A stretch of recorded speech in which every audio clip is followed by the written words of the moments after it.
Puncak dari paganisme itu adalah Dewa Matahari dengan berbagai nama. Ternyata lahirnya 25 Desember. 25 Desember. Oke, Ustaz, saya habis googling. Ternyata para dewa yang lahir 25 Desember, nah ini berarti Dewa Matahari semua nih. Banyak semua itu dewa. CFG. Jadi guys, yang lahir 25 Desember, mungkin teman-teman bisa bisa googling juga banyak kok. Dia udah ada di mana-mana gitu ya. Ini Horus, tadi Ustaz juga bilang. Iya, Horus. Horus ini sebutannya adalah an Ethiopian Sundanese god.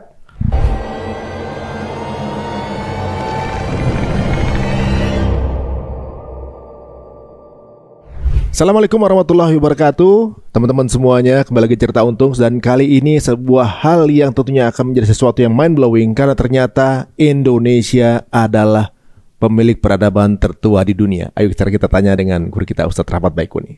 Jadi mohon maaf ini sekali lagi ini hanya dalam satu pandangan kita ya. Ya. Artinya jika ada pertentangan dengan satu keyakinan tertentu dan konsep tertentu, saya mohon maaf karena ini sekali lagi ini adalah kajian dan ini pemahaman. Discussable kok, Ustaz. Discussable, oke. Nah jadi Sunda ya. Sunda ini sebetulnya kalau kita kaji secara sejarah bukan nama etnis tertua saja di dunia dan di Jawa Barat, tapi Sunda ini merupakan nama sebuah ideologi yang tertua di dunia. Ideologi? Ya, jadi bukan suku ini. Bukan suku, bukan nama etnis. Bukan. Itu terdiri dari 3 suku kata. Sunada. Su artinya sejati. Ya, sejati, abadi. Ya. Na api. Da agung. Jadi Sunada adalah api agung yang abadi. Nah, ini adalah sebutan bagi matahari. Jadi orang-orang di Jawa Barat ini, mereka menyebut matahari dengan nama Sunada. Itu 20.000 tahun yang lalu. Sunada. Bahasa Inggris itu baru ditemukan berapa ribu tahun yang lalu. Bahkan mungkin ya baru berapa 1000 tahun lalu ya, gitu. Baru bahasa Inggris nih. Iya. Jangan-jangan bahasa matahari itu sun itu dari Sunada, jangan-jangan.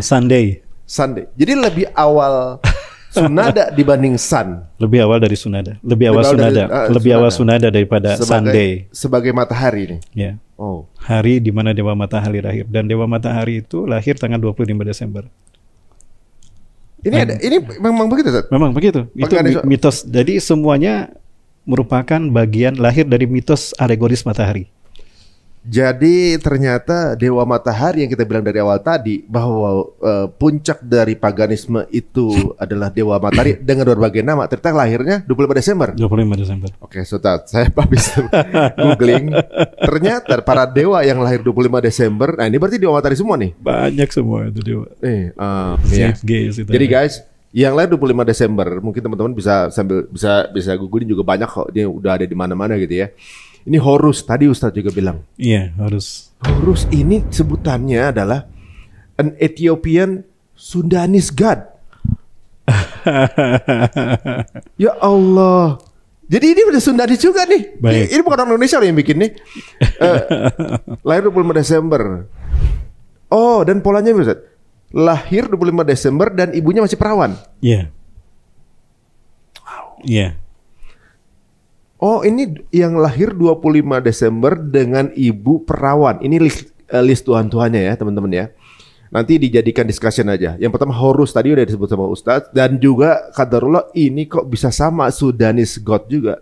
Sundanese God. Ya, Sundanese God. Kemudian Buddha, ya, Tuhan di Nepal, gitu ya. Saya nggak tahu apakah takut saya salah ngomong. Di sini disebut sebagai salah satu yang berhubungan dengan matahari. Krishna, an Indian God, gitu ya. Zarathustra, Persia, Zoroaster itu juga Persia ya. 25 Desember juga. Ini 25 Desember semua kan.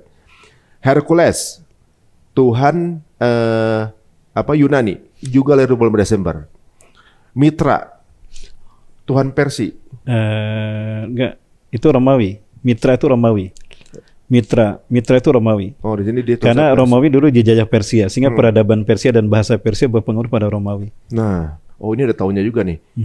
Horus 3000 tahun sebelum Masehi, Buddha 500 tahun sebelum Masehi, Krishna 900 tahun sebelum Masehi, Zoroaster 1000 tahun sebelum Masehi, Hercules 800 tahun sebelum Masehi, Mitra 600 tahun sebelum Masehi, Dionysius, dia juga Tuhannya Yunani, 500 tahun sebelum Masehi, Tamus, Tuhan Babilonia nih.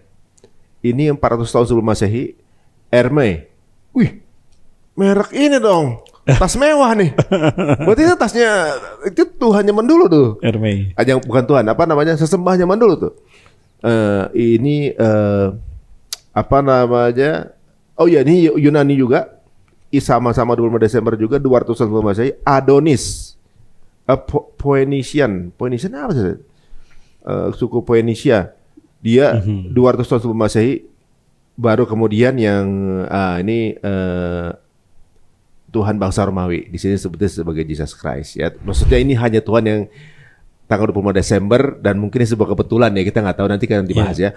25 Desember dan semuanya dilahirkan oleh ibu yang perawan ya. Ini tanpa bermaksud untuk apa namanya, ini adalah pembahasan dari sisi Islam ya, Ustaz ya.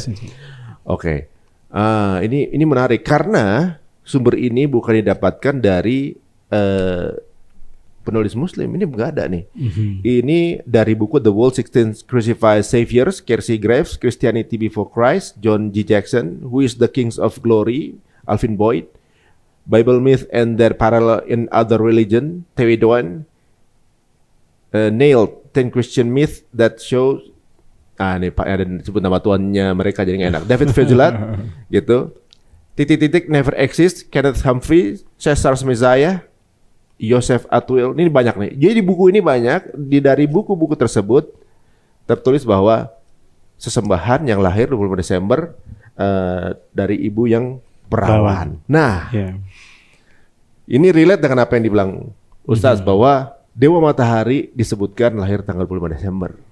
Itu emang ada sebabnya atau memang ditentukan aja itu? Ya, jadi ini qadarullah Allah yang mengatur bahwa di bulan Desember itu matahari bergerak ke arah selatan dan mendekat ke arah permukaan bumi ke titik nol. Nah, di bulan Desember ke arah selatan. Nah, hal ini mengakibatkan adanya musim dingin bagi mereka yang ada di benua subtropis ya, di wilayah subtropis. Nah, itu di bulan Desember, selalu begitu. Maka di bulan Desember itu dingin. Bagi mereka yang berada di wilayah-wilayah seperti Palestina ya dan sebagainya itu suka, dan di Eropa itu turun salju. Salju turun. Nah, di tanggal 22, 23 dan 24 3 hari. 3 hari, 22, 23, 24 itu dia diam. Dia tidak naik dan tidak turun. Dia ada di tempat yang tidak terhalang oleh permukaan bumi, sehingga dia disebut mengalami kematian selama 3 hari. 22, 23, 24. Mataharinya. Iya. Bergerak di situ. 22, 23, 24. Nah, tanggal 25 dia muncul lagi, lahir kembali tapi mengarah ke utara. Ya, sunrise, Sunday, sun god. Jadi konsep ketuhanan yang lahir tanggal 25 Desember harus mati dulu 3 hari. Harus mati 3 hari. Kemudian dia bangkit lagi, hidup lagi. Ya, dan itu ditandai dengan adanya salib di angkasa. Ya, ada salib terlihat di susunan galaksi, ya, susunan galaksi. Ada bintang yang bentuknya ada bintang, gitu. dan itu pertanda memang di saat itu matahari besoknya akan mengalami kelahiran kembali, tapi mengarah ke arah yang berbalik utara, menandai bahwa musim dingin berakhir, dan itu ditandai dengan awal kehidupan akan terjadi kembali, karena matahari akan kembali lagi berbagi cahaya sehingga kehidupan itu muncul kembali. Makanya ada tahun baru abis itu. Maka diciptakan tahun baru setelah itu. Dari situ 25 Desember jadilah hari di mana matahari lahir kembali sebagai hari untuk penyembahan dewa matahari. Sunday, sun god, sunrise. 25 Desember. Nah, dari situlah berkembang ke seluruh dunia dengan nama-nama yang disesuaikan dengan peradaban bangsanya. Iya. Kan manusia itu punya adaptasi geografis. Ya. Adaptasi perilaku dan segala macamnya disesuaikan dengan tempat di mana mereka berada, di wilayah mereka berada. Sehingga bentuk dari zigurat atau piramida yang dibangun mereka pun berbentuk yang berbeda-beda. Dan di Asia itu kebanyakan dalam bentuk candi karena memang peradabannya seperti itu. Di Jepang juga matahari penyembahan matahari terbit. Karena negara juga matahari terbit. Matahari terbit. Wow, sunrise. Jadi Tuhannya bangkit lagi. Terlahir lagi ya. Oke, itu kita kembali lagi ke Sunda nih. Masih menarik nih di Sunda. Sunada. Sunada. Nah, apa namanya? Dari zaman dulu ke sekarang nih, berarti Ustaz. Maksudnya di zaman itu kan ada beberapa tadi kayak sebagai cahaya ini cahaya segala macam sebagai tandanya dulu memang kepercayaan itu ada gitu. Yang masih tertinggal apa? Yang masih tertinggal kode-kode itu gitu. Jadi dari peradaban Sunda ini kan menyebar ke seluruh dunia. Atau menyebar bahwa kok sejarahnya sama. Di peradaban Sunda yang ternyata pusatnya itu adalah Parahyangan. Ya, Parahyangan itu juga terdiri dari 3 kata. Pa itu tempat, Ra matahari, Hyang leluhur. Jadi Parahyangan itu adalah tempat leluhur dewa matahari. Dan itu pusatnya di Purwakretos. Purwakretos inilah tempat di mana dewa matahari itu diagungkan dan dibesarkan. Nah, siapakah pelaku-pelakunya? Tokoh-tokoh yang menjadi penyebar dewa matahari agama Sunda itulah yang kemudian menjadi tokoh-tokoh pewayangan. Contohnya? Tokoh pewayangan ya, kayak Semar, Petruk, kayak gitu. Nah, itu menyebar dan maksudnya itu tumbuh di Sunda. Nah, wilayah Lembang sampai ke Purwakarta, Padalarang sampai ke Purwakarta itu merupakan titik di mana Sunda itu berkembang pertama kali. Tapi Parahyangan. Ya. Pa-nya? Pa itu tempat. Tempat. Ya. Ra dewa matahari. Maka di Mesir juga matahari Ra. Matahari. Banyak sesembahan matahari yang menyebutkan Ra sebagai dewa. Hyang leluhur. Leluhur. Jadi Parahyangan itu adalah tempat leluhur dewa matahari. Di Parahyangan. Berarti bukan dewa matahari aja, tapi leluhurnya juga pada di sini. Iya, gitu. ada di situ. Dan dia menyebar seluruh nama. Kemudian ada kisah yang menariknya ada kisah Dayang Sumbi dengan Sangguryang. Ya. Sangguryang itu sebetulnya sebutan lain untuk Sunda. Sangguru, Sangguryang. Guryang itu artinya apa? Sangguryang. Guryang itu ya orang-orang yang di Sunda yang menyebutkan kepada sosok penyebutan pada dewa matahari tadi. Sangguryang. Ya, Sangguru yang membuat kehidupan itu semakin bermakna. Sangguryang. Kemudian berganti zaman masa sehingga penyebutannya pun berubah menjadi Sangguryang. Nah, Sangguryang ini diaplikasikan kepada ditujukan pada suatu sosok yang dia jatuh cinta pada ibunya sendiri, Dayang Sumbi.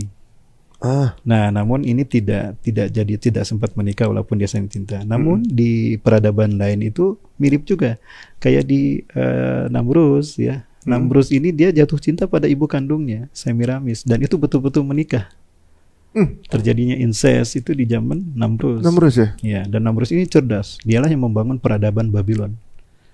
Dia orang yang membangun bangunan tinggi di zamannya di Babilonia. Dan peninggalannya ada sampai sekarang. Dan dia mengaku dewa matahari. Maka dewa matahari ini kalau kita lihat, ketika kita googling nama dewa matahari, itu banyak gambar-gambar yang membuat mereka terlihat di kepalanya ada matahari. Iya. Seperti itu. Kalau tidak di kepala, kalau Semiramis dipegang. Tapi rata-rata seperti itu, di kepalanya ada dewa matahari, cahaya. Itu kayak ini dong, kayak penggambaran Templar atau itu yang ada bulatannya gitu, segala macam. Karena memang tempel-tempel itu mereka bangun sebagai bangunan untuk mendekatkan mereka kepada Tuhan mereka, matahari tadi. Ada salah satu sembahan juga yang bentuk manusia di sini, kepalanya kayak duri-duri gitu. Itu juga penggambaran juga. Bahwa dewa, ya, penggambaran personifikasi matahari dalam tempat yang dalam posisi di mana mereka selalu membesarkan. Bahwa kehidupan mereka adalah untuk sesuatu yang mereka besarkan, matahari itu. Nah, Namrus itu berada pada era Nabi siapa? Nabi Ibrahim. Oh, jadi yang bakar Nabi Ibrahim itu kan berarti? Yang mendepan Nabi Ibrahim, Namrus. Wah, berarti guys, topnya mereka lawan topnya kita nih, gitu kan? Jatuhnya kayak gitu kan? Nabi Ibrahim kan top-topnya bapak kita kan, gitu. Salah satu topnya di penyembahan berhala, ya Namrud salah satunya. Yang menarik adalah kalau tadi Ustaz bilang Parahyangan. Apakah kemudian kita kalau lagi akan sholat dibilang udah sembahyang? Makanya masuk gak itu? Iya. Sembahyang. Menyembahyang. Iya. Seharusnya ada ritual pemujaan saat itu. Ritual mereka itu menyebutnya sembahyang, dan itu selalu dilakukan di waktu pagi. Orang menyebutnya upacara. Upacara apa? Upacara itu adalah ritual ibadah untuk dewara, untuk dewa matahari. Makanya dilakukan di waktu pagi. Iya benar. Di saat matahari terbit. Dari kata apa? Upacara. Upacara. Upah itu saya memahaminya bahwa itu adalah sebuah kegiatan ritual yang rutin dilakukan untuk Ra, Dewa Matahari. Upacara. Jadi upacara, bendera. Upacara dan Ra. Bendera ada juga nggak ada? Bendera, bende itu panji, Ra matahari. Ya, jadi dibentuknya panji-panjinya dengan panji itulah yang dipasang di titik di mana mereka melakukan ritual upacara tadi. Untuk Dewa Matahari. Jangan-jangan apa yang kita lakukan ini ke seluruh dunia ada upacara nih. Itu dia. Jangan-jangan ritual yang kemudian dilestarikan kita nggak tahu sama kayak Olimpiade gitu kan. Termasuk iya itu. Jadi yang saya pelajari di peradaban Yunani ya, mereka menyembah Dewa Matahari yang bernama Helios. Bahkan mereka membangun sebuah kota yang mereka abadikan, yang mereka dedikasikan untuk Dewa Matahari. Maka dinamakan Heliopolis. Nah, ritual mereka untuk menyembah Dewa Matahari adalah dimulai dengan pawai api, pawai obor. Kan matahari itu dari unsurnya api. Nah, api ini diarak keliling kampung, dari satu kampung ke kampung, sampailah ke Bukit Olympus. Di mana di bukit itu sang kaisar menunggu datangnya obor yang terakhir. Penyerahan terakhir. Nah, serah terima dilakukan di Bukit Olympus, kemudian dinyalakanlah obor raksasa. Selama obor raksasa itu menyala, maka mereka melakukan berbagai macam atraksi. Atraksi ini dilakukan dengan berbagai macam cara sesuai dengan persembahan masing-masing kampung. Atraksinya berbeda. Itu ditujukan untuk Dewa Matahari mereka. Selama obor raksasa itu menyala, itu dilakukan di Bukit Olympus. Ritual itu orang mengenalnya dengan nama Olimpiade. Wah. Aduh, jadi sebenarnya banyak kebudayaan yang masih bertahan, dilestarikan ya. Termasuk di Sunda ini. Nah, yang di Sunda ini, nah, inti ajaran mereka, bagaimana mereka bersyukur pada Dewa Matahari yang memberikan kehidupan. Maka alam ini harus mereka syukuri. Harus mereka perlakukan sebagaimana sejatinya mereka hadir diciptakan. Maka semua alam ini harus diperlakukan sebagaimana Dewa Matahari memberikan kehidupan pada alam. Maka di alam mereka menghargai alam gitu. Kehidupan mereka ke alam, naturalis banget gitu. Nah, itulah yang ada di agama Sunda. Nah, maka dibuat tanda beberapa bangunan-bangunan situs yang dibuat dari batu-batu lama dengan teknik yang luar biasa yang bisa membuat mereka tetap eksis dalam waktu yang lama dan dibentuk dalam bentuk zigurat sebagai tanda bahwa mereka mensyukuri alam sebagai karunia dari Dewa Matahari tadi. Dan itulah yang kemudian kita kenal dengan situs Gunung Padang yang ternyata lebih tua daripada Mesir dan peradaban yang lain. Ternyata di sini ya. Kemudian ada yang menarik termasuk Sanghu Tumpeng juga. Itu kan dibuatnya seperti itu. Oh, tumpeng memang dari zaman itu. Sanghu Tumpeng. Namang Sanghu. Kita menyebutnya Sanghu sebetulnya. Coba saya lupa lagi nih istilahnya apa ya, bagaimana pembentukan katanya. Namun Sanghu Tumpeng itu kan dibuat seperti itu. Dan ada cucutnya yang ujungnya itu ditutup dengan daun. Ketika dibuka itu ada telur di sana. Itu satu mata, segitiga satu mata itu. Dan itu kayak sesembahan gitu ya, dipotong atasnya supaya lancar kegiatan. Maka dan kenapa dipotong atasnya? Karena nanti sempurnanya di akhir peradaban di mana sosok ini akan hadir. Maka nyambunglah semua, sempurnalah segitiga tadi. Ketika dua yang disembah ini hadir. Ini debatable teman-teman ya. Boleh didiskus. Ini hanya kajian saya sekali lagi. Maksudnya saya. Bukan setelah mendengar ini, entah teman-teman nanti akhirnya merubah beberapa activity yang harus ada ritual tertentu yang sesuai dengan akidah gitu. Boleh-boleh aja kan. Oh, kalau nextnya saya nggak usah pakai. Kalau saya lagi ngeresmin sesuatu nggak mau pakai tumpeng, boleh juga dong. Silakan, boleh pakai tumpeng, tapi jangan dibikin kerucut gitu. Dibikin biasa saja, bundar aja, kemudian pasang telurnya di pinggir lah. Bukan berarti Sanghu Tumpeng nggak boleh, tapi istilahnya itu yang saya maksudkan, istilah dan pembentukannya. Sehingga bentuknya jangan pakai segitiga kayak gitu, ya, agar tidak terkait dengan ideologi yang lain. Maka dibikin aja biasa datar. Bukan berarti nggak boleh dibuat gitu. Soalnya di sisi lain saya juga pernah dengar kajian mengenai ulang tahun. pakai topi kerucut itu. Nah, itu berhubungan dengan kepercayaan pagan juga waktu itu kan. Ternyata kerucutan begitu tuh semuanya mirip-mirip semua ya. Betul. Ada ini. Jadi juga teman-teman kalau ngajakin orang sholat aja, nggak usah sembahyang. Betul. Ya, kalau saya pribadi, yang lain kalau mau ini lanjut aja. Kalau saya pribadi kayaknya akan menghindari yang begitulah untuk biar kita lebih ya nggak ada nilai-nilai yang masih sisa-sisa gitu lah saja. Boleh dong saat boleh seharusnya aja. Begitu, seharusnya begitu karena setiap penamaan ibadah di dalam Islam itu ada makna sesuai dengan filosofi yang terkandung di dalamnya. Seperti sholat, kenapa disebut sholat? Karena dia adalah doa. Doa yang terbaik dari seorang hamba kepada Allah adalah doa ketika dia panjatkan dalam sholatnya. Nah, dan di sholat inilah terdapat satu rukun di mana manusia akan ada dekat dengan Tuhannya, itu sujud sebagai puncak dari gerakan sholat. Ya, akramu bihil abdu ya ila rabbihi fis sujud faksiru du'afi. Kata Rasulullah SAW, sedekat-dekatnya seorang hamba kepada Allah Tuhannya adalah ketika dia sujud, maka perbanyaklah doa di sana. Perbanyak doa. Nah, as-sholat itu sendiri artinya doa. Karena dia merupakan satu ritual ibadah fisik yang paling utama yang dimodulasikan dalam bentuk gerakan, zikir dan doa. Maka itulah kenapa sholat menjadi rukun Islam yang kedua setelah syahadat. Karena sholat ini menjadi parameter syahadat atau parameter tauhid seorang muslim. Benar tidaknya syahadat seseorang itu terlihat dari sholatnya. Makanya sholat itu semua gerakannya adalah konsep dasar tauhid. Ya, tapi kalau dibahas panjang ini, nanti nyambung dengan ibadah haji. Haji menjadi rukun Islam yang kelima. Nah, kenapa haji menjadi rukun Islam yang kelima? Terakhir, karena haji merupakan konfigurasi raksasa dari tauhid umat manusia seluruh dunia. Kayaknya perlu kita bahas juga nanti jadi kebuka lagi nih kayak sesuatu yang yang akan kita bahas berikutnya nih. Nah, saat ini menariknya juga berarti udah sempurna Allah ngasih ya, termasuk sampai nama-namanya gitu. Dan itulah Islam. Makanya kenapa fitrah manusia itu Islam. Karena Islam inilah cara terbaik makhluk untuk bisa dekat dan menemukan siapa Tuhan penciptanya. Tidak meraba-raba gitu. Bener. Kadang-kadang manusia aja, maksudnya kita ada di asik-asikin nama budayanya, kemudian namanya disamain gitu kan ya.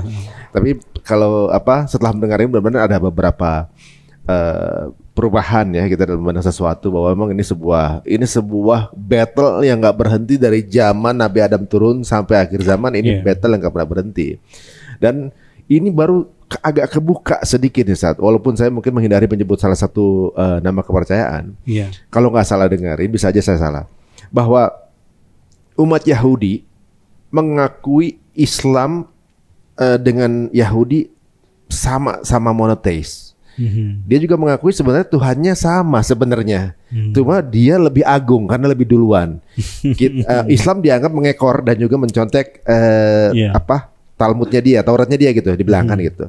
Tapi kepada umat yang habis Yahudi kan ada satu umat keyakinan lain nih yang populer gitu, tapi kita nggak usah sebut. Mereka menyebut keyakinan ini pagan. Mereka sampai sekarang umat-umat ini yang populer ini, bagi Yahudi mereka adalah pagan, karena yang monoteis hanya Yahudi dan Islam bagi mereka. Saya juga sebenarnya kemarin bertanya-tanya, bagaimana pagan? Kan sama-sama ahli kitab gitu ya, sama-sama agama samawi saya pikir kan. Dari penjelasan antum barusan saya ngerasa mungkin Yahudi melihatnya dari sisi itu kali. Menentukan tanggalnya, tipe penyembahannya, segala macam. Apa di situ yang membuat kaum Yahudi menunjuk kepercayaan yang satu itu sebagai pagan. Apa itu? Iya, dari situ memang. Jadi ini sebetulnya paganis ini jadi merupakan satu ritual yang dari zaman dulu, in the ancient culture, itu menjadi ciri khas mereka untuk mendekatkan diri mereka pada Tuhan mereka. Ya, kalau dilihat dari sisi sejarah Islam, sebetulnya ini muncul di zaman Nabi Nuh, bukan di zaman Nabi Ibrahim. Oh gitu. Zaman Nabi Nuh. Dan saya melihat sepertinya Nabi Nuh inilah Rasul yang pertama, bukan Nabi Adam. Nabi Adam itu nabi. Nabi Adam itu nabi. Nabi Idris nabi. Nabi Syis nabi, bukan rasul. Kalau nabi kan Allah berikan pengajaran secara sederhananya ya. Ada makna lain yang orang mendefinisikan. Nabi itu kan pembawa berita. Berita tentang ketuhanan. Berita yang agung tentang hari akhirat, hari kiamat. Nah, Nabi Adam nabi, Nabi Syis nabi, Idris nabi. Kenapa tidak disebut rasul? Karena di zaman mereka manusia masih menyembah Allah. Masih menyembah Allah. Belum ada penyimpangan tauhid. Nah, di zaman Nabi Nuh lah terjadinya penyimpangan manusia dari tauhid pertama kali. Maka Nabi Nuh menjadi rasul yang pertama. Coba lihat di dalam Al-Quran. Allah ketika berbicara tentang risalah tidak bicara dari Nabi Adam, tapi bicara dari Nabi Nuh. Menarik juga tuh. Di dalam Quran contohnya dalam surat Asy-Syura kalau tidak salah ayat 13. Syara'a lakum minad-din ma wasa bihi Nuhan walladzi auhayna ilaika kama wasayna bihi Ibrahim wa Musa wa Isa an aqimud-din wa la tatafarraqu fihi kabur 'alal musyrikin ma tad'uhum ilaih. Allah telah mensyariatkan untuk kalian di dalam agamamu ini apa yang dulu Allah wahyukan kepada Nuh, Allah wasiatkan kepada Nuh, yang kemudian hari ini aku wahyukan kepada engkau Muhammad. Seperti mana dulu aku wasiatkan kepada Ibrahim, Musa, Isa, menegakkan agama dan tidak berpecah belah di dalamnya. Ya. Nah, menariknya untuk Rasulullah Allah gunakan kalimat kama auhayna ilaika, wahyu. Untuk Nabi Nuh sampai Nabi Isa, Nabi Nuh, Ibrahim, Musa, Isa itu wasoina, wasiat. Wasiat itu kan pesan yang sama yang diberikan secara turun-temurun tapi tidak berubah. Nah, artinya apa? Agama yang dulu kami wahyukan kepada Nuh adalah agama yang kemudian diwasiatkan secara turun-temurun pada Ibrahim, Musa, Isa, dan sekarang aku wahyukan kepada engkau Muhammad adalah agama yang sama. Tauhid, menegakkan agama dan tidak berpecah belah. Berarti berpecah belah syirik. Ya memang syirik. Berpecah belah dalam agama itu syirik. Bahkan sesama Islam aja gitu merasa dirinya berbeda, merasa yang paling itu syirik, termasuk bisa jadi kesirikan. Itu Quran surat Ar-Rum yang menjelaskan. Surat Ar-Rum ayat 31-32. A'udzubillahi minasyaitonir rajim. Munibina ilaih wattaquhu wa aqimus salata wa la takunu minal musyrikin minal ladzina farraqu dinahum wa kanu syi'a kullu hizbin bima ladaihim farihun. Munibina ilaih, dengan selalu bertobat kepada Allah, wattaqu dan bertakwa kepada Allah, wa aqimus shalah dan mendirikan salat, wa la takunu minal musyrikin dan jangan kamu termasuk orang yang musyrik. Loh, kan sudah taubat, sudah takwa dan sudah salat, kok masih dilarang jangan musyrik? Itu yang saya kaji. Subhanallah. Apa maksudnya ini? Allah mengatakan kan sudah taubat untuk menjaga fitrah ya kan. Ayat 30-nya fitrah. Islam itu fitrah.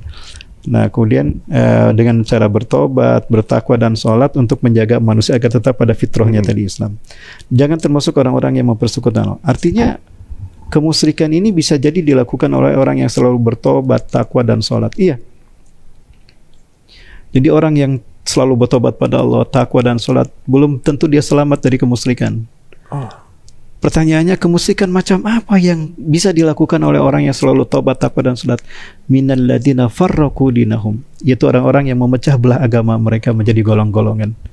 Kullu hizbin bima ladaihim farihun, tiap golongan merasa bangga dengan apa yang ada pada mereka. Wah, saya catat surat berapa tuh?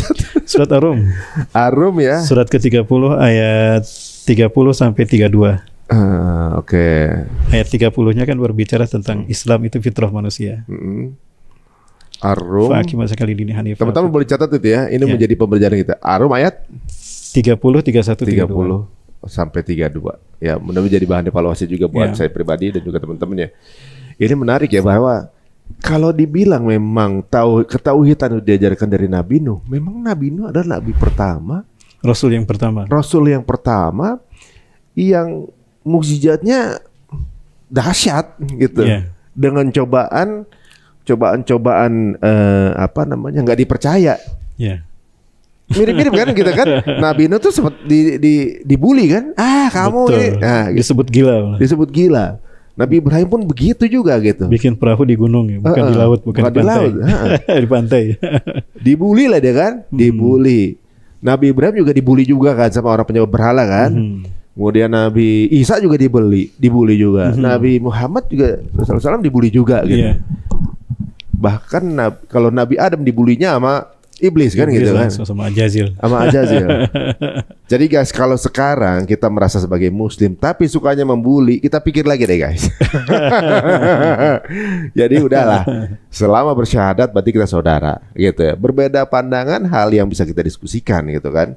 Ini menarik ya. Yang kita bahas apa, kita dapat hikmah yang lain. Ini menarik nih.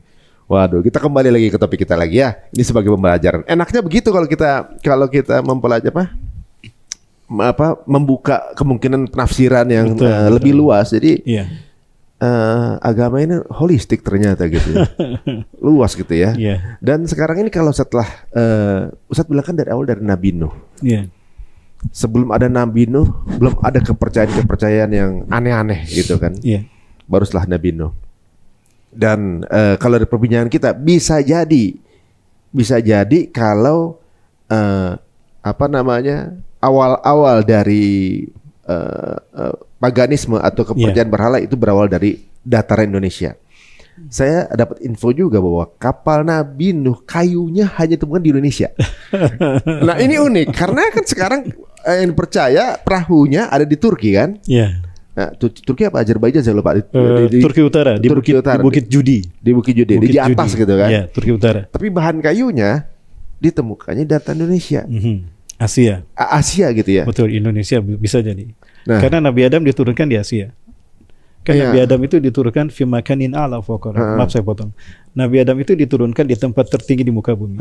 Nah, itu semua sepakat sampai hari ini kan Nepal itu Himalaya itu puncak tertinggi. Nah, dari Nepal inilah peradaban ini sampai. Maka tidak salah kalau di Indonesia ada 2 telapak kaki yang disebut dengan tapak tua. Itu besar. Banyak yang masih nyalir itu telapak kaki Nabi Adam. Itu di Aceh. Zulkarnain ini, dia orang yang pintar cerdas. Dialah arsitek Mesir. Dialah yang membangun peradaban Mesir, arsitektur kotanya. Dia pakar ilmu kimia, fisika, dan matematika. Dialah yang membangun arsitektur di balik pembangunan piramida. Nah, konstruksi piramida sama dengan The Great Wall di Cina yang dibuat oleh Zulkarnain untuk membentengi Ya'juj Ma'juj.